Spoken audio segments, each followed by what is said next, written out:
So, ngayon, naglalakad na kami papuntang Bangka. You need to mix the Taglish. Tipir din ako kung nakin ko sa tawag ng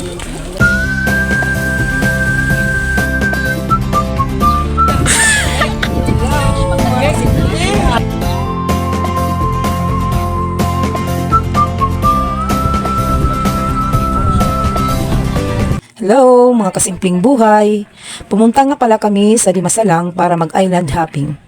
Kasama ko ang aking pamilya at ang aking mga kapatid. Minsan lang sila kung umuwi dito sa Masbate, kaya nagbanding na kami. Ang isa ko namang kapatid, kahit nandito lang sa Masbate, ay madalang lang din kami magkita. Sayang nga at hindi kami kumplito dahil may trabaho ang isa naming kapatid. Anyways, enjoy pa rin kasi kahit papaano ay nakagala kami bago ang balik ng klase. Ito nga pala ang first stop ng aming island hopping. Ito ang Burubintana o Buho. Isa itong magandang rock formation. Sobrang linaw ng tubig dito at napakaganda ng natural rock formation. Dimasalang. Tabi po. Thank you. Imo mo. Hain po. Wow, ganda ha. Punta naman tayo sa ating second stop. Ito ang Hamorawon. Biniro pa nga ako ng aking brother-in-law dahil hindi daw naming alam ng aking kapatid kung ano tawag dito kahit nasa Dimasalang lang din kami ipinanganak. Wala size gani, wala dapat sa sulod ng sambaray, nakatrangka lang pala. Dito? Mo. Ay na, I'm shining, yeah. I'm shining up. Water, so clear. This is the water of Masbate. Everyone, adi na naman kami na sa Hamorawon. Panduhan na mo naging udungan. Okay. Balik kalinis ang tubig nyo. Super talaga. Malinaw sa Super tubig. talaga ang tubig nyo. Wala siya. Bagan, bimboto mo na kasi bagan di na ayos.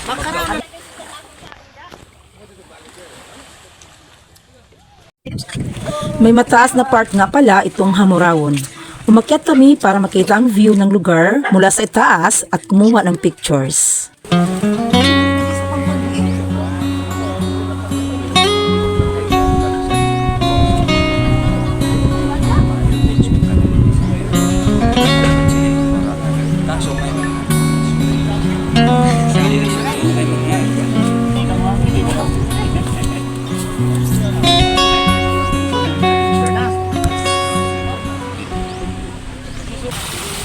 Pagkatapos sa Hamorawon ay inabot na nga kami ng gutom kaya kumain na muna kami habang nasa bangka.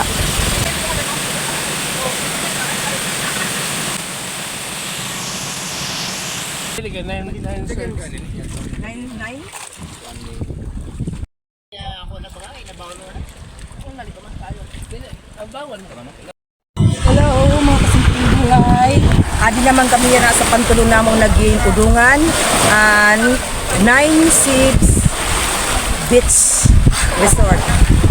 Sa Dimasalang gihapon mga kasimpleng buhay. Mabuhay! Dami mga bata. Okay. Yo guys, sabi ko lang.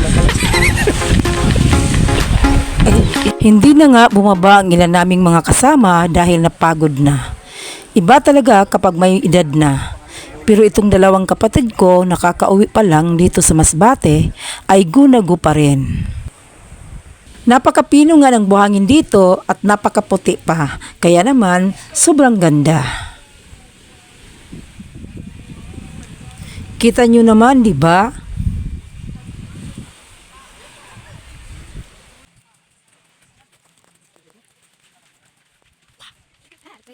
Rooms.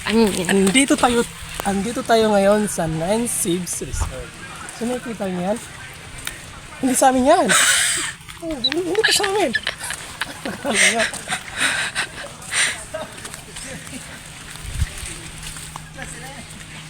Payag-payag na pong isa. Balay ni kasimping buhay.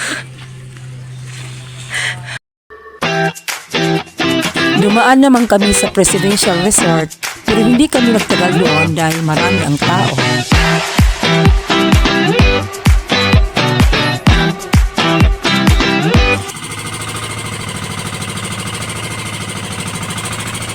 Pumunta rin kami sa katabi nitong resort na tinatawag na Porta Vega.